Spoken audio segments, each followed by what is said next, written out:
অসমীয়ালৈ মুখ্যমন্ত্ৰীৰ হাতজোৰ কৰি অনুৰোধ অচিনাকি লোকক যাতে বিক্ৰী নকৰে মাটি বাৰী আমি ভাড়াঘৰ দিওঁতে 10 বাৰ ভাবিব লাগে মাটি বিক্ৰী কৰাৰ পূৰ্বে 100 বাৰ চিন্তাৰ প্ৰয়োজন তেতিয়া বাছি থাকিবগৈ অসমীয়া জাতি এই অসমীয়া জাতিৰ ভৱিষ্যত ৰক্ষাৰ স্বাৰ্থত মুখ্যমন্ত্ৰী ডক্টৰ হিমন্ত বিশ্ব শৰ্মাৰ সূত্ৰ এটাই কথা কম মই হাতজোৰ কৰি অসমীয়া মানুহক অনুৰোধ কৰিম মাটি বাৰী যাতে অচিনাকি লোকক বিক্ৰী নকৰে আমাৰ মাটি আমি যি বিক্ৰী কৰিম আমাৰ স্বজাতিত বিক্ৰী কৰিম যদি অসমীয়া মানুহে সামগ্ৰিকভাৱে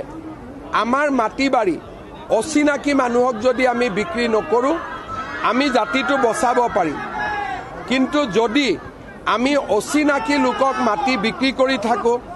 আৰু জয় অসমো কৈ থাকোঁ দুইটা একেলগে নাযাব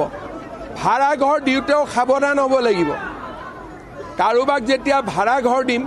তেতিয়া সাৱধান হ'ব লাগিব যে ভাড়া ঘৰটোৱে যাতে মূল ঘৰ হৈ নাযায় যেতিয়া জাতিয়ে একেলগে জঁপিয়াই পৰিব যে আমি ভাড়া ঘৰ দিওঁতেও 10 বাৰ চিন্তা কৰিম আৰু মাটি বিক্ৰী কৰোঁতে 100 বাৰ চিন্তা কৰিম আমাৰ জাতিটো সুৰক্ষিত হ'ব কেৱল ইমানেই নহয় মুখ্যমন্ত্ৰীয়ে পুনৰ দোহাৰিলে উচ্ছেদৰ প্ৰসংগ 17 আগষ্টত বিশ্বনাথত চলিব উচ্ছেদ অভিযান ভূমিহীনৰ নাটক কৰি থকা একাংশ লোককো হকিয়নি মুখ্যমন্ত্ৰীৰ কেইদিনমান আগতে আপোনালোকে উৰিয়াম ঘাটত এভিকশ্যন দেখিলে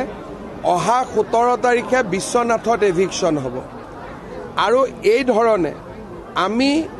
যিসকলে 100 বিঘা 200 বিঘা 50 বিঘা মাটি দখল কৰি ভূমিহীনৰ নামত নাটক কৰি আছে এই নাটকখন আমি বন্ধ কৰি দিম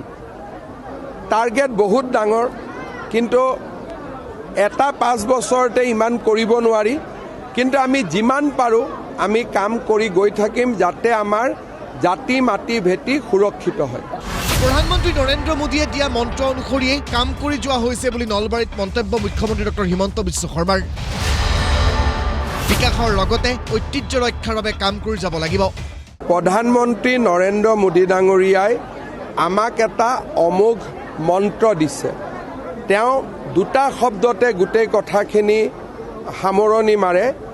বিকাশ ভি বিৰাসত ভি তাৰ মানে আমি যদি বিকাশ পাওঁ কিন্তু আমাৰ বিৰাসত যদি নাথাকে আমাৰ মাটি জাতি মাটি ভেটি যদি আমি ৰক্ষা কৰিব নোৱাৰোঁ তেতিয়াহ'লে বিকাশ আমি কাৰ কাৰণে কৰিম যিমানবিলাক অনুষ্ঠান বনাইছোঁ 20 বছৰ পিছততো আমি নাপাম আজি এফালৰ পৰা আমি কাম কৰি গৈছোঁ কিন্তু এই কামবিলাক আমি কাৰ কাৰণে কৰিছোঁ যদি অসমীয়া মানুহে থাকিব নোৱাৰে সেইকাৰণে আমাক বিকাশো লাগিব আৰু জাতি মাটি ভেটি আমি খামুচিও ধৰি ৰাখিব লাগিব আমি সেই দুইটা দৃষ্টিভংগী লৈ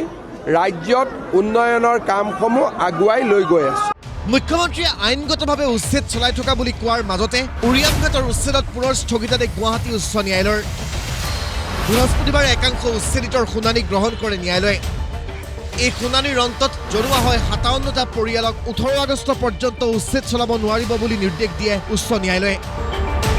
ব্যুৰো ৰিপৰ্ট প্ৰতিদিন টাইম